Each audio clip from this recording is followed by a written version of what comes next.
Now, of course, we're always going to have different size products that need photographing. And that's why we have a range of different size light cones. Thanks to Squarespace for sponsoring this video.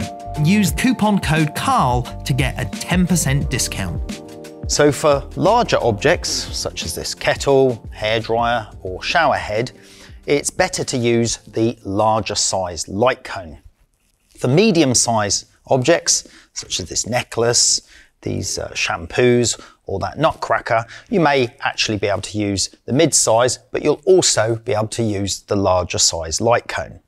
And then for small objects, such as jewelry or these small cosmetics, you're probably going to be better with the mid-size light cone, or potentially, if you're shooting on a smartphone, with the smartphone size light cone.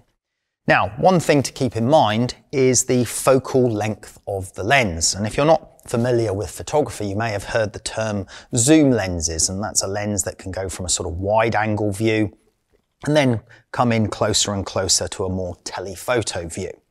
Now, I've found when using the light cones that on the larger products, a focal length of about 35mm, such as this 35mm fixed lens, on a 35mm full frame camera is about the right focal length for these size products in the larger light cone.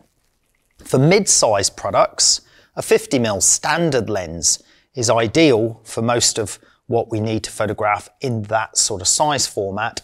And again, that can be in the larger light cone.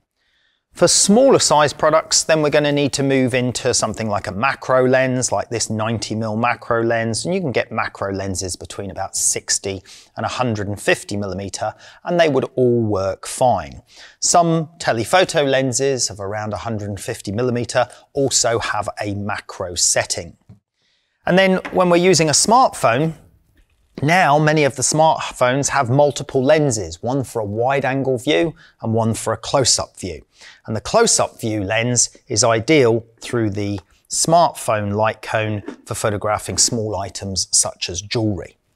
Additional to that, we also have zoom lenses. And here on this camera is a 24 to 240 lens, which is a massive zoom range. You don't necessarily need that wide. Something like a 35 to 100 may be all you require to use for various size products with a couple of different sizes of light cones. So essentially what we're talking about is making sure that your product can fit inside the light cone. So for larger products, of course, the larger light cone. And then for smaller products, probably down to these size light cones. Now, another thing to consider is what you see through the camera, because sometimes, as we'll see when we are zooming the lens, you'll end up seeing a little bit of the outer edge of the light cone if you're using a wider angle lens. But if you zoom in slightly, you'll remove most of the outer edge of the light cone, and you should be able to frame up the shot without the perimeter of the light cone showing. And of course, even if you just have a small amount of the perimeter of the light cone showing inside the shot, as long as it's not interfering with the product, then it's very easy to remove that in post-production. So that gives you an overview of the sort of focal length lenses that you might be using for product photography with the light cone, and gives you a basic understanding of the sizes of the light cone and what they're most appropriate for.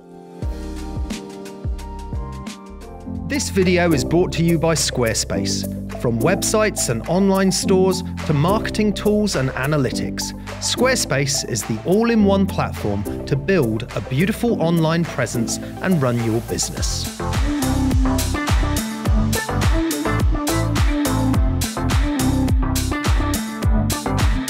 Head to squarespace.com for a free trial. And when you're ready to launch, go to squarespace.com/Carl to save 10% off your first purchase of a website or domain.